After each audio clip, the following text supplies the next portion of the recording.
이스라엘이 마침내 이란을 침공했습니다.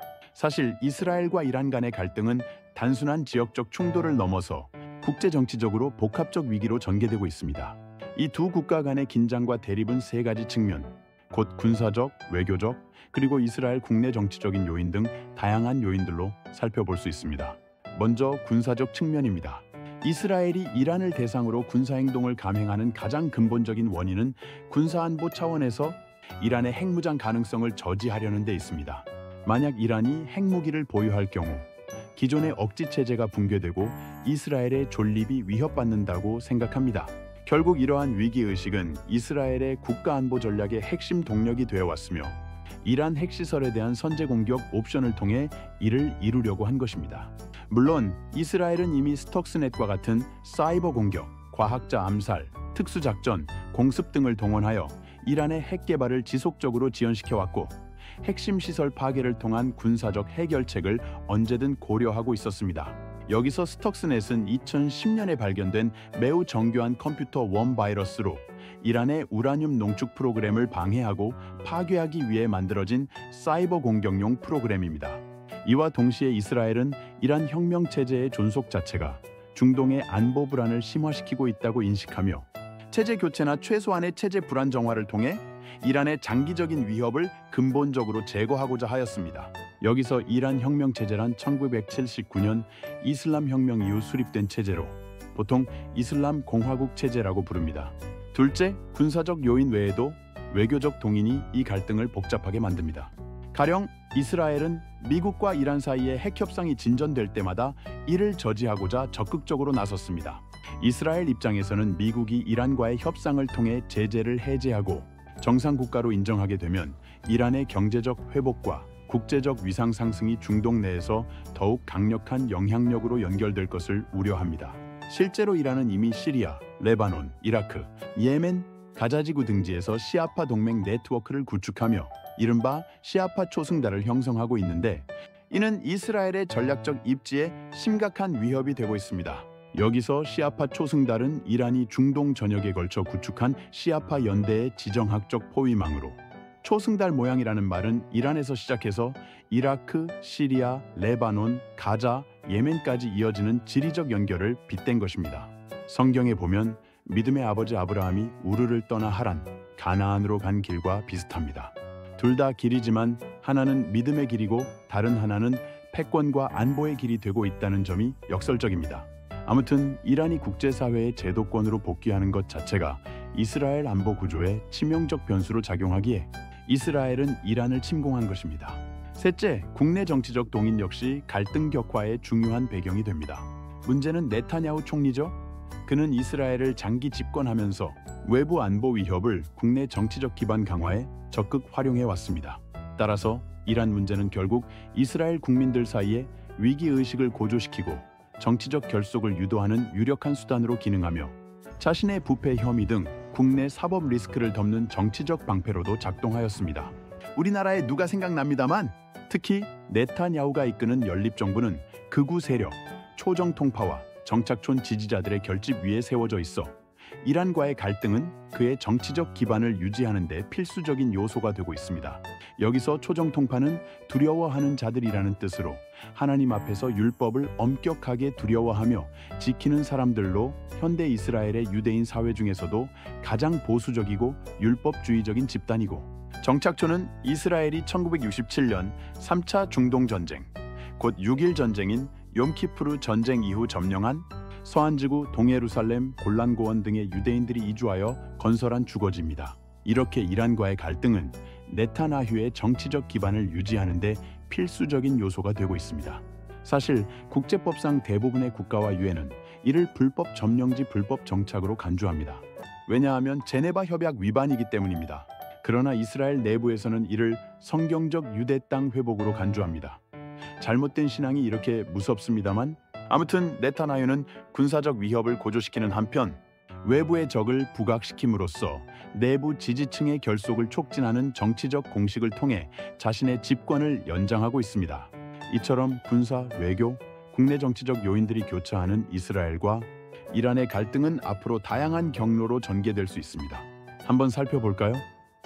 첫 번째 가능한 시나리오는 국제사회의 적극적 중재를 통한 휴전입니다.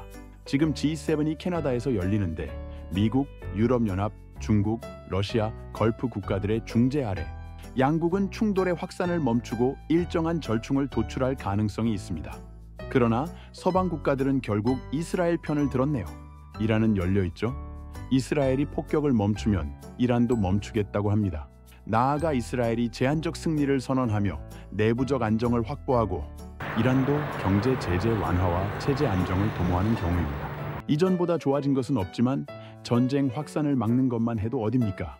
이 경우 이란 핵 문제는 재협상 국면으로 복귀할 것이며 일시적이지만 군사적 긴장은 완화될 것입니다. 그러나 양국 간 근본적인 적대감이 해소되지 않는 한 이러한 휴전은 장기적 안정으로 이어지지 않을 가능성이 높습니다. 두 번째 시나리오는 갈등이 확전되어 전면전으로 비화하는 경우입니다. 만약 이스라엘이 이란 핵시설에 대한 대규모 선제 공격을 감행하고 이란이 이를 이스라엘 본토 미사일 공격과 드론 및 대리 세력들을 통한 다중 전선으로 보복한다면 1973년 욤키푸르 전쟁 이후 최대 규모의 중동 전쟁이 발생할 수 있습니다. 욤키푸르 전쟁은 대속죄일 전쟁으로 3차 중동 전쟁이라 불립니다. 이스라엘은 이 전쟁 이후부터 기습 가능성에 대한 극도의 민감성을 유지하여 전쟁은 예방되어야 한다라는 사고를 하게 됩니다. 가령 이란은 헤즈볼라, 하마스, 후티 등 동맹 세력을 동원하여 이스라엘 전역을 공격할 것이며 이스라엘 역시 미국과 밀착하여 대규모 군사적 대응에 나설 것입니다. 이 과정에서 아랍권 민심은 이란 측으로 이동하고 외부 강대국들의 개입이 확대될 경우 이 갈등은 단순한 양국 간 충돌을 넘어 중동 전역을 뒤흔드는 국제적 전쟁으로 비화할 수 있습니다. 한반도에서 전쟁이 벌어지지 않았으니 아마도 중동전은 피할 수 없는 운명이기도 합니다. 중국 대만 전쟁은 아직 때가 아니기 때문이고 대한민국은 위대한 국민이 친위 쿠데타를 막아냈기 때문이기도 합니다. 세 번째 시나리오는 갈등이 장기화되면서 이란이 사실상 핵무장을 완성하고 중동 핵 확산 도미노가 발생하는 것입니다. 이란의 핵 보유가 현실화되면 사우디아라비아, 터키, 이집트 등 중동 주요국들도 핵 개발 경쟁에 돌입할 가능성이 커집니다. 이것은 중동을 다극적 핵 위협 체계로 몰아넣으며 사실상 핵 확산 금지 조약 NPT 체제 붕괴라는 초유의 사태를 초래할 수 있습니다. 결국 이스라엘 입장에서는 이란이 핵을 보유하기 이전에 이를 무력화해야 한다는 선제 타격의 시간창이 좁아지며 점점 더 위험한 선택을 강요받을 것입니다. 여기서 선제 타격의 시간창이란 어떤 상대국이 돌이킬 수 없는 전략적 능력을 완성하기 전에 그 능력을 무력화시키기 위해 행동할 수 있는 제한된 시간적 여지를 말합니다. 이러한 이스라엘과 이란의 갈등 심화는 우리나라에도 중대한 영향을 미칩니다.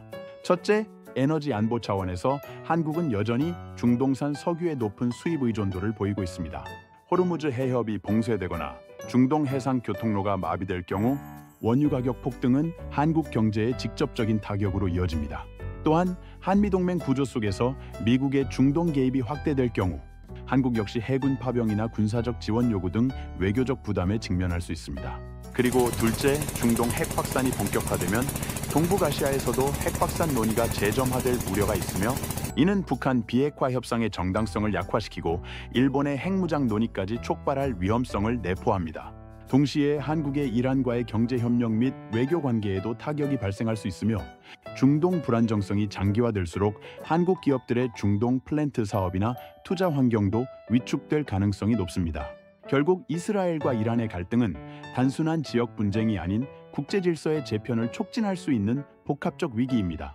군사적 충돌과 외교적 갈등, 그리고 국내 정치적 이해관계가 교차하며 전개되는 이 갈등은 한 지역에 국한되지 않고 세계 경제, 국제 안보, 핵 비확산 체제 등 글로벌 차원의 중대한 문제로 확장되고 있습니다.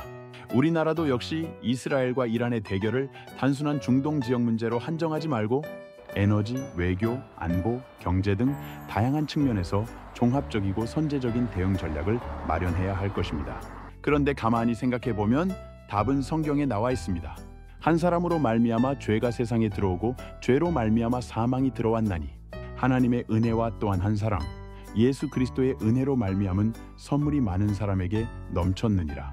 그렇다면 지금 이란과 이스라엘 전쟁에서 죄를 세상에 가져온 한 사람은 누구이며 또 은혜와 선물을 가져다 줄 한 사람, 예수 그리스도를 잇는 작은 예수는 누구인가요?